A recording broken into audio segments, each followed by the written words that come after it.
So hello everyone, my name is लक्ष्य। आज मैं आपको थायरॉयडेक्टमी पढ़ाने जा रहा हूँ। तो थायरॉयडेक्टमी का सबसे पहले मतलब देख लेते हैं। थायरॉयडेक्टमी मींस थायरॉयड प्लस एक्टमी। एक्टमी जहां भी सफिक्स आता है एनाटॉमी में उसका मतलब होता है रिमूवल। तो रिमूवल ऑफ थायरॉयड ग्लैंड।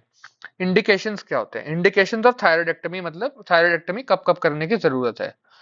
तो ये करने की जरूरत होती है मल्टी नोडुलर गॉइटर में और थायराइड कैंसर में। ये दो कंडीशन है जिसमें हमें थायराइड ग्लैंड निकालना पड़ता है। अब इस सर्जिकल प्रोसीजर में कुछ कुछ प्रिकॉशंस ऑब्जर्व करनी होती है, तो मैं आपको बताता हूँ। तो फर्स्ट प्रिकॉशन जो है वो ये कि प्लेन ऑफ क्लीवेज आप क्या रखेंगे जब आप सर्जरी करेंगे।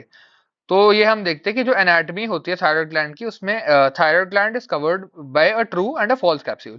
एंड थायराइड ग्लैंड और ट्रू कैप्सूल के बीच में, जैसा कि आप देख सकते हो, एक वीनस प्लेक्सस प्रेजेंट है। और अगर हम लोग ट्रू कैप्सूल के बिना निकालेंगे थायराइड ग्लैंड को तो there are chances of haemorrhage. तो हम लोग क्या करते हैं, हम लोग ट्रू कैप्सूल के साथ निकाल लेते हैं थायराइड ग्लैंड को, जिससे कि हेमरेज प्रिवेंट हो जाती है। तो पहली प्रिकॉशन तो ये हो गई। दूसरे प्रिकॉशन की बात करें तो आर्टीरियल लाइगेचर। तो जो थायराइड ग्लैंड को आर्टरी सप्लाई करती है मेनली वो है superior thyroid artery and inferior thyroid artery. तो इन दोनों को हमें जब लाइगेट करना होता है थायराइड रिमूवल में, तो इनसे दो नर्व्स रिलेटेड होती हैं और हमें इन दोनों को प्रिजर्व करने की जरूरत है। तो रिलेशंस देख लेते हैं एक बार। तो सुपीरियर थायराइड आर्टरी जो है वो थायराइड के एपेक्स के पास से आती है। वो रिलेटेड होती है एक्सटर्नल लैरेंजियल नर्व से। Away from the thyroid gland ये दोनों पास चलती है, but towards the apex of the thyroid gland ये लोग डाइवर्ज हो जाते हैं।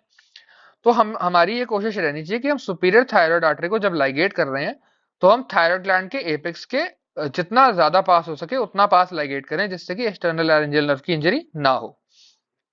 सिमिलरली जो रिकरेंट लैरेंजियल नर्व होती है वो हमारे इंफीरियर थायराइड आर्टरी से रिलेटेड होती है, base of the thyroid gland के पास।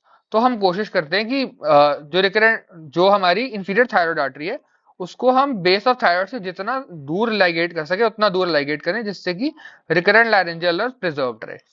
अब हम एक बार इन नर्व्स के फंक्शन देख लेते हैं, जिससे कि हमें पता चले कि जो इंजरी हो रही है उससे क्या नुकसान है। तो एक्सटर्नल लैरेंजियल नर्व जो है that normally supplies the cricothyroid muscle, जो कि रिस्पॉन्सिबल होती है लैरिंग्स की वोकल कॉर्ड्स को टेंस करने के लिए। और इनका पैरालिसिस हो जाता है जब मसल्स का, तो इससे वॉइस में एक होर्सनेस आ जाती है। और जो आपकी रिकरेंट लैरेंजियल नर्व होती है वो बाकी सारी इंट्रिंसिक मसल्स ऑफ लैरिंग्स को सप्लाई देती है। और इसके डैमेज के इफेक्ट्स हम अभी देख लेंगे। और जो एक्सटर्नल और रिकरेंट लैरेंजियल नर्व अगर दोनों डैमेज हो जाती हैं तो वोकल कॉर्ड्स जो है वो एक कैडेवरिक पोजीशन अज्यूम कर लेते हैं, यानी कैडेवरिक पोजीशन में आ जाती हैं। और ये क्यों है? क्योंकि सारी इंट्रिंसिक मसल लैरिंग्स की जो है वो पैरालाइज्ड हो गई। सो उस पेशेंट का larynx is as good as of a cadaver और a dead person, right. So अब देख लेते हैं कि नर्व इंजरी से क्या क्या इफेक्ट आ रहा है। तो अगर दोनों साइड की एक्सटर्नल लैरेंजियल नर्व इंजर हो गई तो दोनों साइड की जो वोकल कॉर्ड्स हैं वो उतनी टेंस नहीं रह पाएंगी, जैसा कि आप इस फिगर में देख सकते हो, लैक्स हो गई हैं। तो इसमें जो वॉइस है वो होर्स हो जाती है। अगर एक साइड की रिकरेंट लैरेंजियल नर्व डैमेज हो जाती है तो ऑपोजिट साइड की वोकल कॉर्ड कॉम्पनसेट कर लेती है, तो बहुत इफेक्ट नहीं पड़ता स्पीच पे। थर्ड केस देखते हैं, उसमें क्या है, रिकरेंट लैरेंजियल नर्व दोनों साइड की पूरी पूरी चली गई तो इसमें स्पीच लूज हो जाती है। The patient is not able to speak, right. और अगर एक साइड की पार्शली चली जाती है रिकरेंट लैरेंजियल नर्व तो एबडक्टर मसल्स जो है लैरिंग्स की वो अडक्टर से ज्यादा पैरालाइज हो जाती हैं। तो लैरिंग्स में अडक्टर मसल्स जो हैं they dominate and larynx comes into an adducted position. और फिफ्थ केस हम देखते हैं कि अगर दोनों साइड की recurrent laryngeal nerves partially transect हुई हैं तो उससे पेशेंट को डिस्निया यानी कि डिफिकल्टी इन ब्रीदिंग होगा और स्ट्राइडर होगा। And it is an emergency, so we'll need to do a tracheostomy और अ क्रिकोथायरॉयडोटमी। ये दोनों प्रोसीजर जो है ये एयरवे इंश्योर करते हैं, क्योंकि लैरिंग्स तो बंद हो गया, अब उसमें से एयर जा रही थी, तो हम लोग डायरेक्ट एयरवे क्रिएट करने की कोशिश करते हैं, इसलिए सर्जरीज हमें करनी होती है इमीडिएटली। ये प्रोसीजर्स बेसिकली।